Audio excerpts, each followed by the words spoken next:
नमस्कार सबैजनालाई।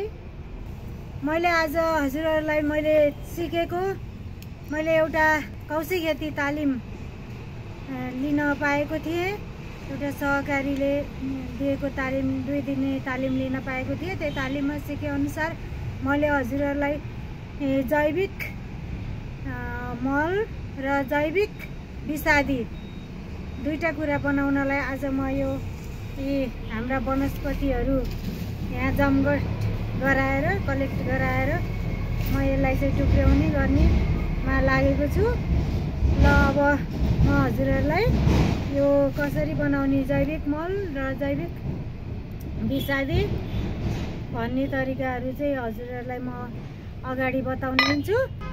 अन्तिमसम्म मेरो च्यानललाई हेरेर सपोर्ट गरिदिनु होला भन्ने विनम्र अनुरोध गर्दै म मेरो अब मल बनाउने तिर लाग्छु।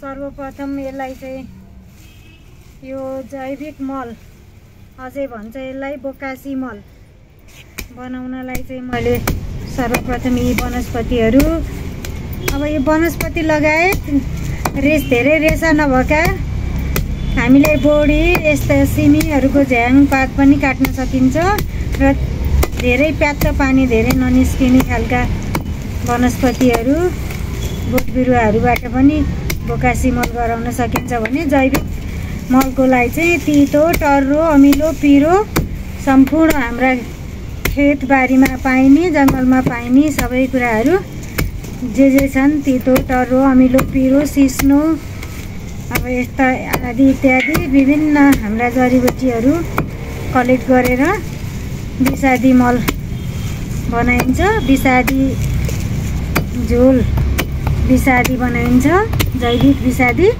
भने अब यो मल बनाउनलाई चाहिँ हाम्रा यी खेतबारीमा लगाएका प्याप्त भएर नकुहिने खालको ओबानो तरिकाले कुहिने खालको सबै कुरा धेरै रेसा नभएका छिटो मलमा परिणत हुने सबै कुराहरू चाहिँ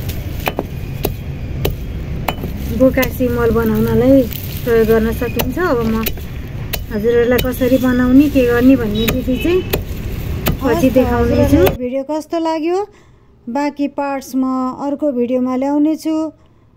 मन परेमा एक लाइक शेयर र सब्स्क्राइब गर्न नबिर्सिनु होला। धन्यवाद।